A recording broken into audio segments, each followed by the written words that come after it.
Hey, it's Buddy, and welcome to my channel, Buddy Cooks. In this video, I'm going to be making cast iron pizza.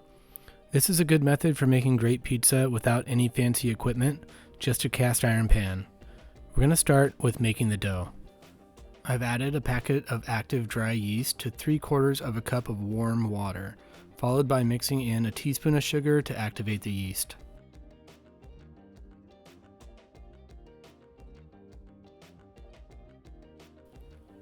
You can see the activation of the yeast as it becomes foamy after 5 to 10 minutes, and then we can add our dry ingredients. We prep those ahead of time, and they consist of 240 grams of flour, 2 teaspoons of sugar, 3/4 teaspoon of salt, 3/4 teaspoon of Italian seasoning, and half a teaspoon garlic powder. Now it's time I grab my wooden spoon and start my forearm workout, as I mix all the ingredients together until the dough is nicely combined.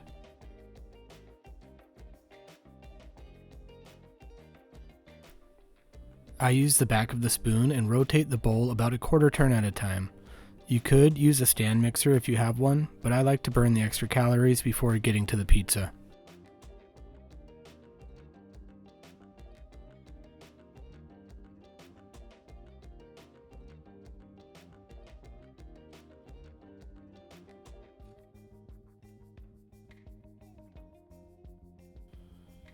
I had to tap out for a little break here, but you can see the dough is starting to come together nicely, and it's sticking less to the side of the bowl.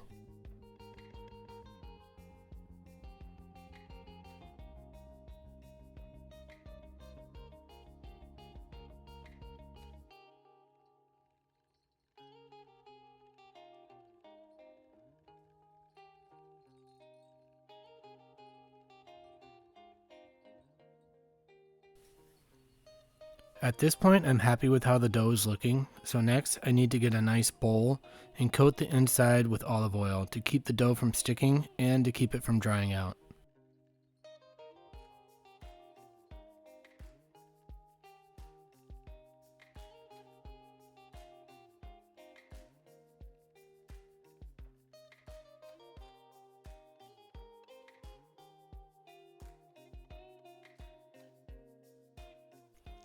With a little olive oil on the hands, the dough won't stick to them. And then we also want to coat the dough with the olive oil from the bowl, because we're going to start tucking the dough into a ball by grabbing at the sides and kind of pinching it underneath while rotating it a quarter turn until we have a nice smooth dough ball.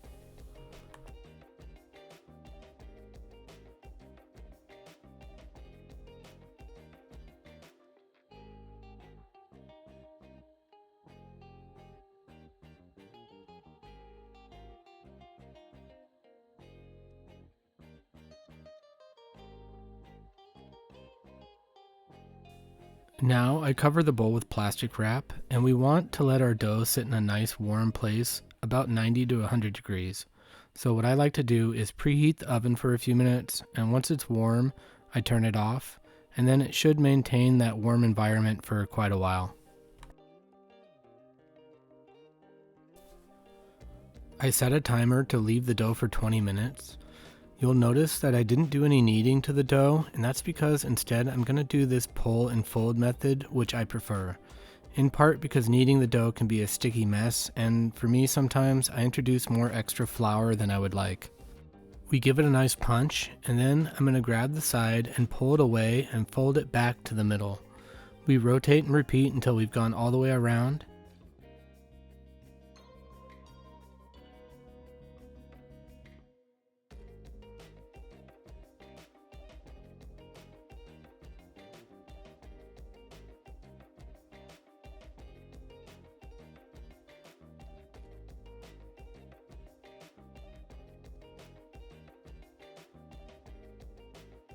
And then we go back to grabbing the sides and pinching underneath to recreate the dough ball.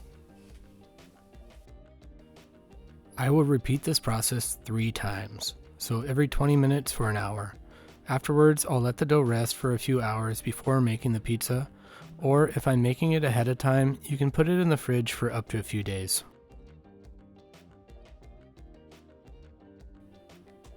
We leave our dough to do its thing, and now it's time to make our sauce. I'll start with a 28-ounce can of peeled tomatoes, and we want to crush these up and get rid of all the big chunks. And to do this, we're going to glove up and squeeze all those tomatoes.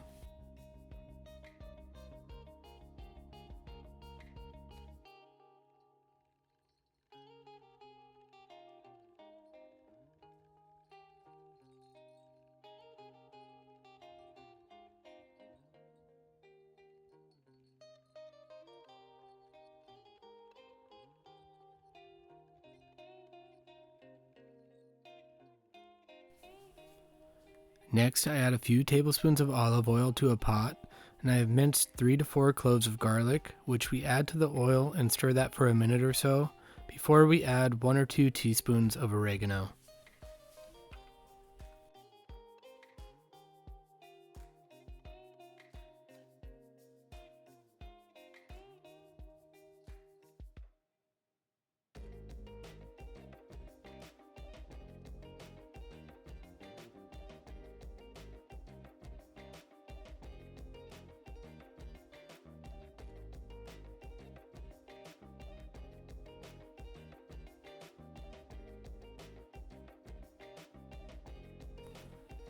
I like some spiciness to my pizza sauce, so I add a good amount of red pepper flakes to this as well.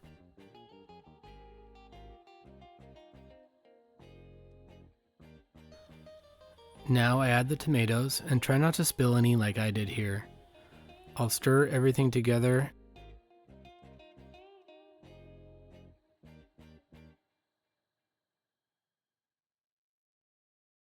And the last thing before bringing this to a simmer is half a teaspoon sugar, 3/4 teaspoon salt, and some fresh ground pepper before bringing everything to a simmer.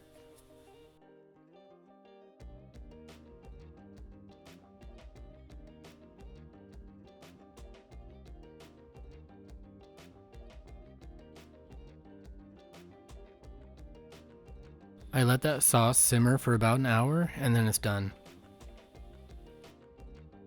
Now that we've made our sauce and it's been a few hours since we left our dough, it's time to spread it out. But first, I need to oil our cast iron pan. We want to coat the entire inside of the pan and up the sides.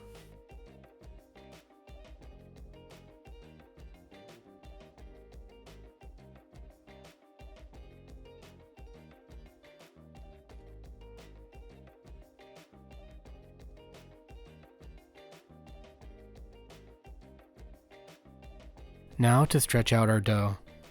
This process can take a bit of time. I press my fingers and slowly stretch the dough, and it might seem like this is never going to stretch all the way across this 12-inch cast iron.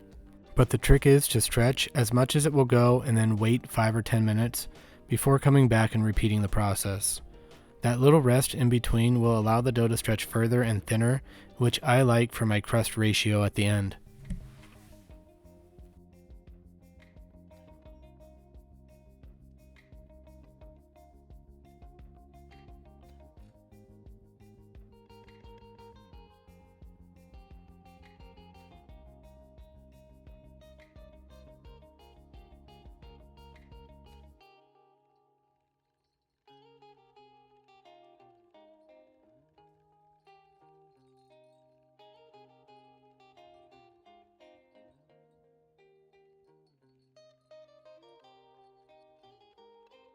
We made it to where our dough is stretched all the way across, and I want the crust to go up the side of the cast iron just a bit.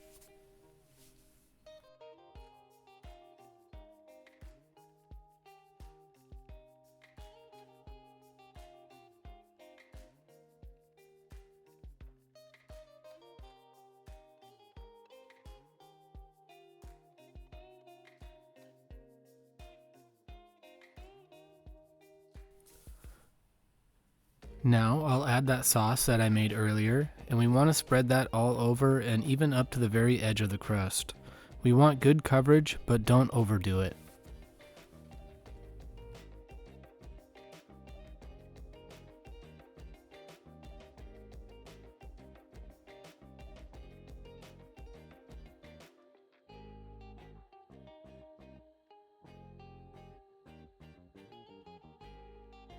I've grated up some Parmesan and mozzarella cheese, which I'll put a little of each down first and then start adding some of our toppings.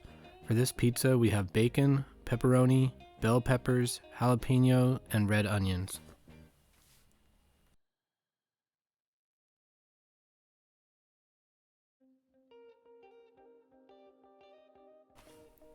These are going down under my heavier layer of cheese, and we'll add some more toppings afterwards.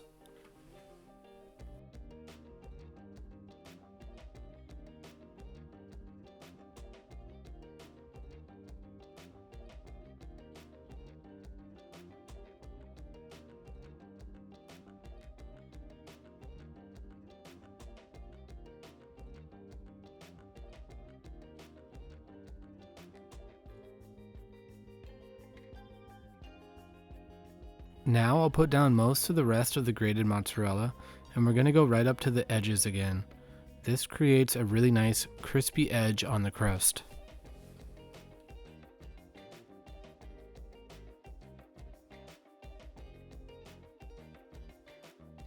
I'll lay down each of the toppings again on top of the cheese.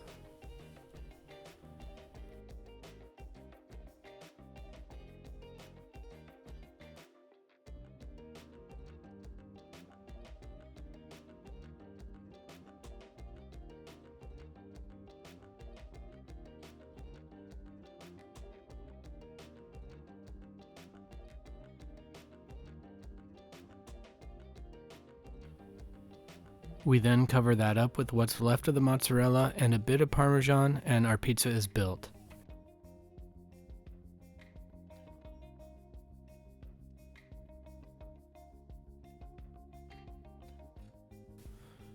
Next step, you're going to want to preheat the oven to 500 degrees, and while it's preheating, we're going to start cooking the dough on the stove top at a medium-high heat, and this gives the dough a head start, because our cheese and toppings are going to be done in about 5 to 7 minutes after I put it into the 500 degree oven.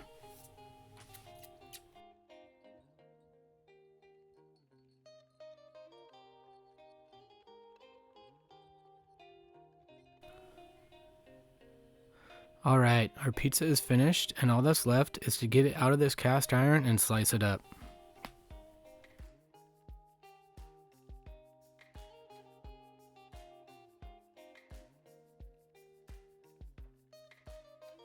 You are going to have to de-stick that melted crispy cheese around the edges, and then the pizza should slide right out.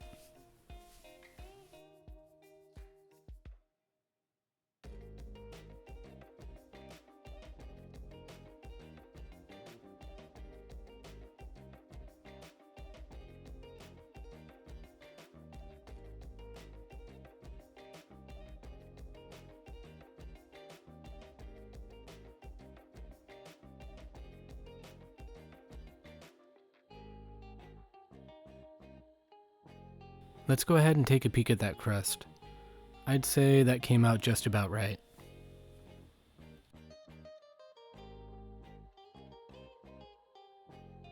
I almost forgot, I better take a bite. Alright, that's it for this video on how to make cast iron pizza. I hope you try it out, and if you do, let me know how it went. Until next time.